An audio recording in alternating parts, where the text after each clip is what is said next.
I'm Dr. Natalie McKee from Bloomington-Normal Audiology, and welcome to I Hear You, where the audiologists of BNA answer your hearing-related questions. Brooke in Pontiac asks, is there a relationship between COVID and hearing loss? So the virus has been found to travel to the ear when you have a COVID infection, and that can cause sudden onset problems or problems that develop throughout the infection.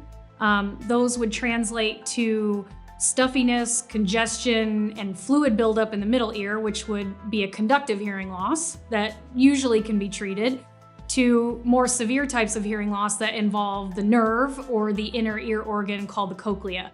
And those sometimes are tending to be more permanent and sudden changes that people are reporting.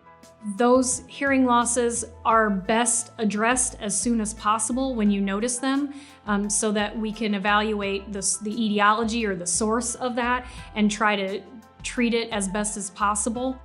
Time is usually of the essence with sudden changes. People have also reported sudden onset tinnitus or ringing, or changes in their ringing, where maybe they had it for intermittent periods of time, but now they have it all the time. Or they had it and it was very quiet, but now it's very loud. So those types of changes are something to be concerned about, as well as balance disturbances. People have been reporting dizziness or feeling off on their equilibrium.